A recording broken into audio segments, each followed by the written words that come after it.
So do you want to just talk through what ConnectSport is and what you guys do? Yeah, absolutely. So I am a formal national journalist and sports editor, worked in the mainstream media for a number of years, but for the last 10, 12 years I've been working in what we call sport for development. That's how we use sport to achieve a variety of social, environmental goals. So often it's more about the developmental side, and sport is just the tool to achieve those goals. And what are the main areas that you guys focus on and that you think there needs to be a change made? Yeah, so we also, sport development in itself is a strange term, and so we often talk about sport for change, sport for good. It doesn't really matter what we call it. The main areas, because there's a lot of areas that we're talking about, it could be driving gender equity, tackling poverty, reducing crime and antisocial behaviour, improving mental well-being, physical health, social cohesion, lots of things that we all know that we think sport does. What we do is we try to bring those together, and we work with various frameworks. One framework people might or might not be familiar with is the Sustainable Development Goals that the United Nations created in 2015. They're a set of goals that we have to achieve by the year 2030. And just over a year ago, they said we're only 15% towards achieving these goals. Things like climate change, and we know. So what we're focusing on is how we use sport to change some of those issues, and it's a lot of things that people already know about. If we look at women's sport, is it just women playing sport? Actually, it's women's place in society through sport. So it's a lot of issues like that. How does sport link into some of those things? Because obviously you've mentioned about women's sport, that's quite you can see how that works, but like the environmental and sustainable side, how does that link back to sports, and how can you do anything about that? Yeah, so it kind of, it depends which way you look at it. You could look at sport, you could look at elite sport, and you could say like a big event like a World Cup or Olympics, and we could think about the impact of those events. What we tend to do is think about, especially with ConnectSport, we think about community sport and grassroots sport. So, and also we use this word sport, and a lot of people don't like sport. So it's about physical activity, it's about recreation and play. So what we're trying to do is make people think, for example, about a young person in a disadvantaged community or a community facing deprivation. How do they get to school? How do they become more physically active? Where are those places in their communities where they can go and play and not just get physically more active, but mentally improve themselves, and all the things we associate with sport, but also meet more friends, build their resilience, their confidence. So yeah, it's all the way from sort of elite level sport, but also very grassroots. There are things that we can do, and we talk a lot about carbon intensive behaviours and lifestyles.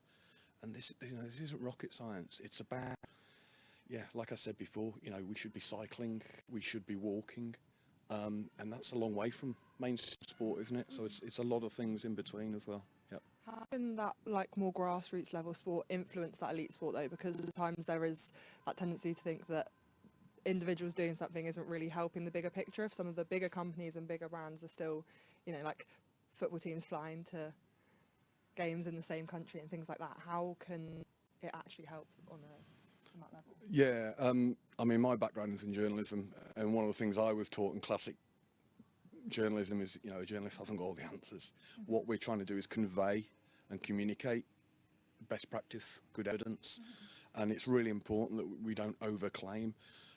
You're dead right about, if we imagine like the global or macro event, how do we influence those things when it's just us here in Manchester or whatever town or community we live in? Well, the thing that we'll talk about in Sport for Development is take the initiative, take some responsibility for where you live, the people you know, the situations that are happening around us. If we all do that, then we get population-wide behaviour change. You're dead right. I'm not pretending we're going to influence FIFA or whoever and other governing bodies tomorrow, But the point is, and that's why it's called ConnectSport, is that if we all do something at grassroots level in our community, we look at sport, but this could be about music, it could be about any particular hobby that someone's got, but we focus on sport because we think it's a real enabler of relationships and building some of these things that we need to build from the ground up. And you mentioned about journalism there. What role do journalists play in pushing this forward? Well, there's storytellers, aren't they? And I think I came out of the national media 10 years ago, and I'm probably best not the person to ask about the way the media has gone. There's a lot of opinions and celebrities in journalism, and what I feel, rightly or wrongly, is that really everyone's a journalist. You know, a young person in a community, give them an iPhone, you know, they can tell a story. My training was to tell the story quickly: who, where, why, what, and when. If you can do that about where you live to some people who are doing good things around you, then you're a journalist too. That might not be true for some big brands and some big organisations out there, but if you think that way, then this is the idea of sort of citizen journalism. People can do things in their community, and I know that's, you know, something that the university really focuses on. So we want to take those journalistic skills and help more people tell stories, listen to their stories, and perhaps bring our skills there so that they can we can expose or support more organisations. Yeah, I was going to say, how does ConnectSport support that? Because I know you work with universities and like the journalism degrees within that.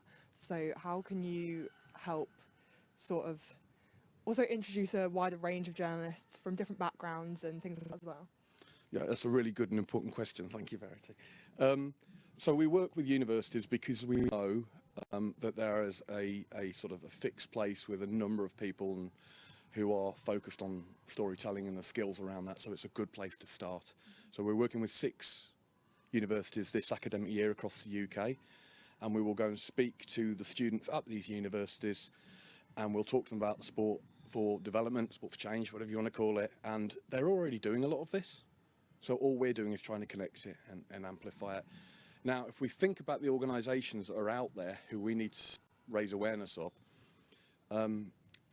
85% of charitable funding in England and Wales goes to just 4% of charities.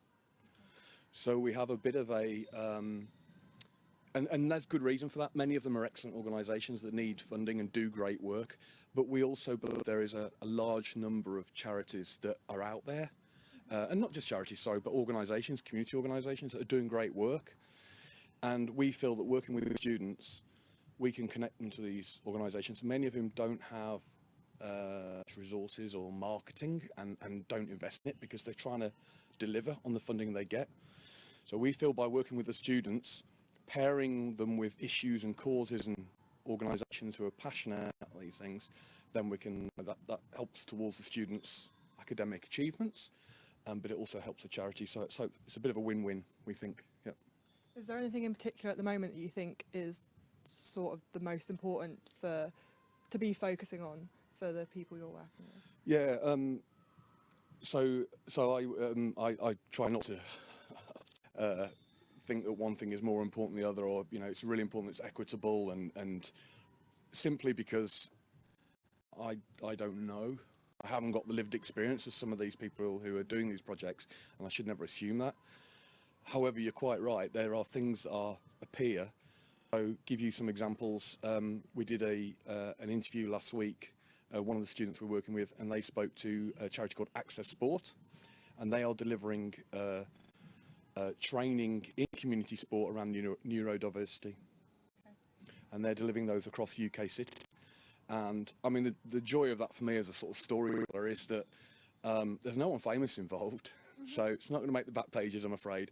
But you speak to people who are delivering that training and the experiences they've gone through, and you're just reminded of why we love sport and physical activity, that it really is playing a role in society. So yeah, that, and I'm listening, I'm learning all the time around things like neurodiversity.